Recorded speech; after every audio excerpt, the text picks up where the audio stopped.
Born on July 4 in Massachusetts in 1942, Peter Rowan grew up in a musical family, hearing a wide variety of music, including the Lilly Brothers and Tex Logan, on the radio out of Boston. While playing with Bill Keith and Jim Rooney, Peter was asked to play a tour of New England with Bill Monroe. He later moved to Nashville and joined the Bluegrass Boys, playing guitar and singing lead from 1964 through 1968. After that, Rowan built a broad-ranging career performing and recording bluegrass, country rock, and diverse roots music on his own and with colleagues, including Mule Skinner, C Train, Old and in the Way, Earth Opera, the Rowan Brothers, Jerry Douglas, Tony Rice, Crucial Country, Drew Estrava, his Free Mexican Air Force Band with accordionist Flaco Jimenez, and as the 21st century wore on, his Peter Rowan Bluegrass Band. Rowan's singing style, informed by his experience and understanding of Monroe's approach, is immediately recognizable and found appreciative audiences beyond bluegrass, while his original songs such as Walls of Time, written with Monroe, and Midnight Moonlight have found a home in the bluegrass canon. Between his enduring interest in Bill Monroe's legacy and his exploration of the broader range of American roots music, Rowan helped shape generations of bluegrass music. Good evening.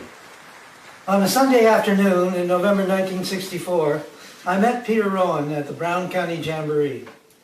Bill Monroe had invited him to guest with the Bluegrass Boys. That's when I first heard the high, clear voice and powerful guitar work, which marked him as a talented new artist. It's been 6 decades, and I'm still listening with pleasure to his always fresh sounds. In April 1965, we met again at the Jamboree. Peter was now a bluegrass boy. Over the next 2 years, he performed there with Monroe in 20 shows. That June, he told me excitedly, "I'm writing a song with Bill." They sang the song, Walls of Time, twice that day. Peter thought of Bill as the creator of a new musical folk art. Studying and listening with the master, he learned every one of Bill's duet numbers, and was at the center of a hot new gang of Yankee bluegrass boys. He sent me postcards describing his adventures on the road with Monroe, like this one about the bus. The air brakes failed coming over the Cumberland Mountains, but I drove her down without a tremor. Jean jumped out reciting an ancient prayer. Lamar went to sleep, and Jimmy ate some floorboards and went to sleep. See you the 7th of November, Peter. In 1967, Rowan left Monroe in Nashville, diving into the rock world with Earth Opera and C Train. It was nearly 5 years before he came back to bluegrass, joining other young virtuosos from the new acoustic and newgrass scenes to innovate with Mule Skinner and Old and in the Way and the Rowan Brothers. By then, he was building on his resources as a songwriter and an explorer of world music. His best-known bandmate in Old and in the Way was Grateful Dead's Jerry Garcia, a former bluegrass banjo picker. Bringing Jerry back to the banjo introduced bluegrass to Jerry's fans, a big new audience. Still, Peter needed to seek his own personal direction. In 1978, his first solo album, Peter Rowan, brought together recordings from diverse sources. In each, he was backed by first-class musicians. From the Berkshire Mountains Bluegrass Festival came Tex Logan's classic bluegrass fiddle. At San Antonio's Zaz Recording Studios was Flaco Jimenez's Tex-Mex accordion. In McCabe's Santa Monica Guitar Shop, Richard Green contributed new acoustic fiddle. Today, we call this medley Americana. In 1990, Peter told me, when they do the anthology of Peter Rowan, they'll play these records as his early field recordings. His voice floats over their contrasting textures as he sings compositions like Midnight Moonlight, Panama Red, and Land of the Navajo. It's a unique sound and a viewpoint that transcends regional styles. Like his New England intellectual forefather, Thoreau, he's traveled many spiritual trails, telling the stories in music of his journeys and quests. After more than 30 albums, conveying a variety of styles and themes, Peter remains the transcendentalist child of Bill Monroe.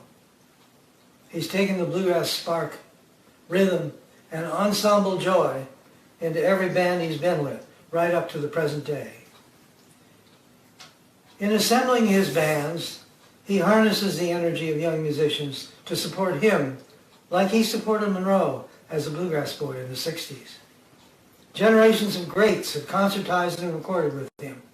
Clarence White, Bill Keith, David Grisman, Alan O'Brien, Sam Bush, Jerry Douglas, Charles Sawtelle, Laurie Lewis, Ricky Skaggs, Tony Rice, to name just a few. And while he's joyously explored diverse, new, and vital genres, bluegrass is at the center of his world. Peter Rowan has made great contributions to our music. It's my pleasure and an honor to induct my old friend into the International Bluegrass Music Association's Hall of Fame for 2022. Congratulations, Peter.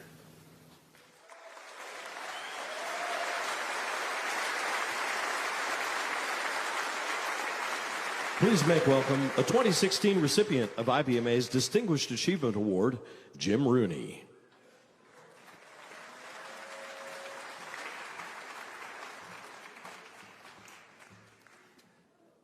Bill Monroe needed a guitar man for an upcoming show in Barre, Vermont. Ralph Rinsler called Bill Keith and me in Cambridge to see if we knew someone who would fill the bill. Without hesitating, Keith told Ralph that he thought Peter Rowan would do. Ralph didn't know Peter, but took Bill's word on it. Peter had been playing with Bill and me for a few months. He was solid on the guitar, was learning to get around on the mandolin, and was a wonderful singer. Before joining us, he'd been soaking up the brothers' sound of the Lilly Brothers at the Hillbilly Ranch in Boston, and of Joe Val and Herb Applin at the Club 47 in Cambridge. It was Joe Val who turned us on to Peter, saying, "There's this kid, Peter Rowan from Wayland. He's pretty good." So we became a trio, playing the colleges and coffee houses around Boston. Peter stayed with us in Cambridge. Every day was a new day for Peter. That was true then. It is true today. He has a sense of wonder and curiosity about everything that few can match. Peter jumped at the chance to play with Bill Monroe, and that wonder and curiosity were soon focused on Monroe's music as Bill Keith gave Peter a crash course in Monroe's repertoire. When we went up to Barre, Bill asked him to sing, and one of the songs Peter chose was The Old Kentucky Shore, not one of Bill's better-known songs, but one that was close to his heart, and that did it.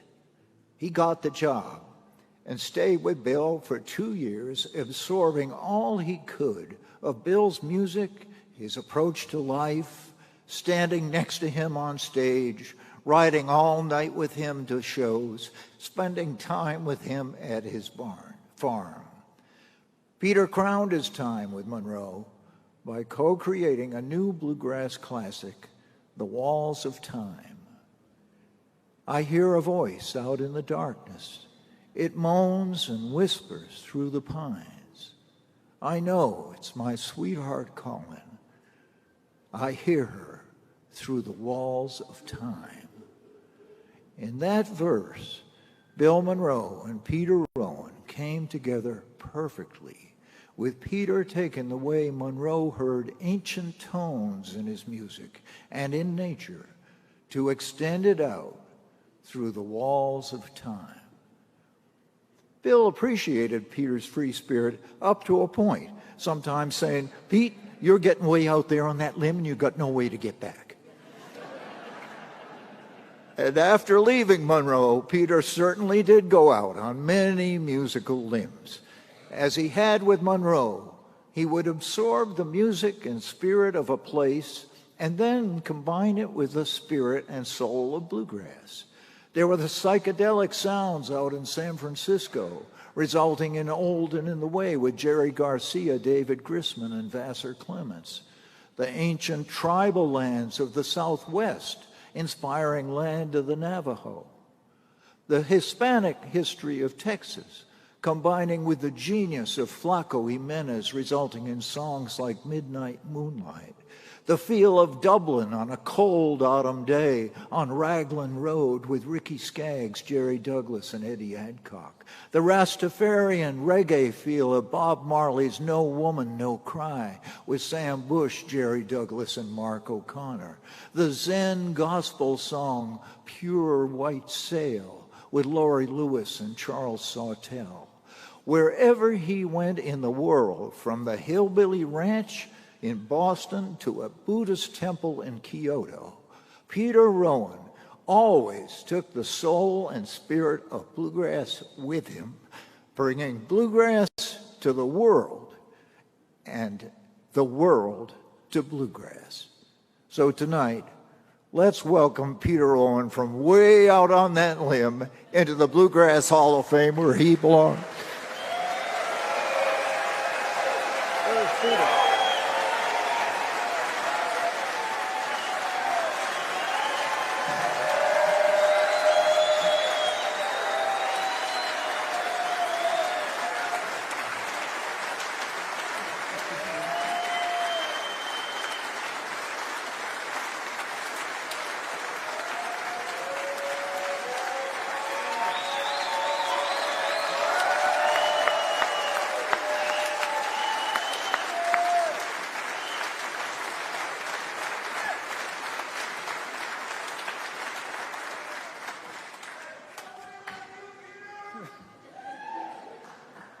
Thank you. When you see a turtle on a fence post, you know somebody helped him get there.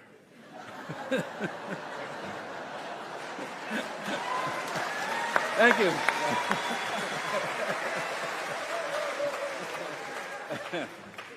Bob French and Gracie, the Rainbow Valley Boys, and Sweetheart. Fred Pike, the Lilly Brothers, Joe Val, Herb Applin, Jim Rooney, Bill Keith, who would always be called Brad because there's only one Bill in Bill's band.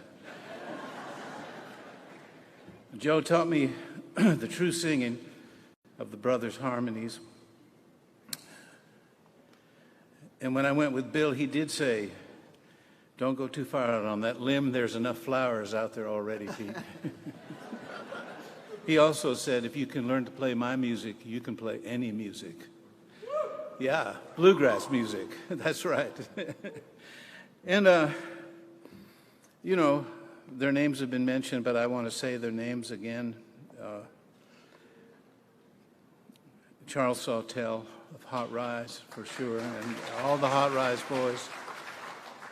Jerry Douglas, Mark O'Connor, Mark Schatz, Bela Fleck. They all hung out with me on those crazy Blue Tuesday nights, or Blue Thursday, I think we call them, down at the Station Inn. We played down there for about 2 or 3 years, every Thursday night. That was the gig in town in Nashville. And that's where Crucial Country came from with Sam Bush, Larry Adamanik, and, Kester Smith on percussion. And all the boys in C-Train there, great bunch of guys. Earth Opera with David Grisman. I have to just really take my hat off to the dog. David Grisman is a true innovator and belongs right here.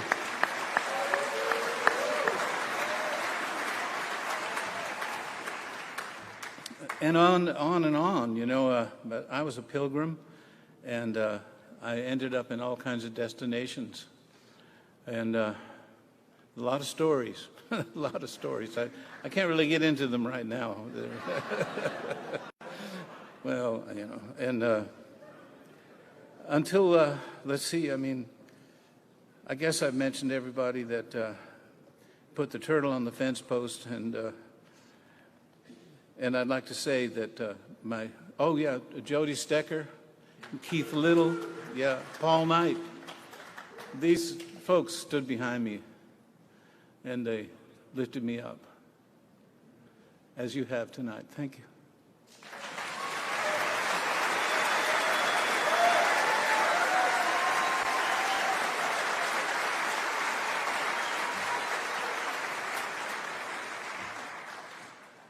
I'd like to introduce my band out here. On the fiddle, Julian Pinelli. On the mandolin, Wyatt Ellis. Special guest, Molly Tuttle. Yeah. On the bass, Eric Thorin. Yeah. On the 5-string banjo, Maxwell Wareham. Yes, sir. Thank you so much. We'd like to play for you now. Thank you.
Drive that old bus called the Bluegrass Break down from Nashville, Tennessee, after we played the last show on the Grand Ole Opry, all the way to Gnawbone, Indiana, up to Bean Blossom, home of the Brown County Jamboree.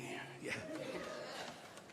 That old bus gave up the ghost in Horse Caves, Kentucky.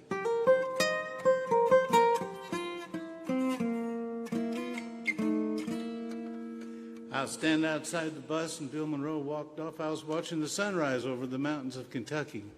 Bill walks up to me and he sings this song. He says, "Listen good to this and don't you ever forget it." We wrote this one together. This is called The Walls of Time.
Thank you so much, and God bless. Thank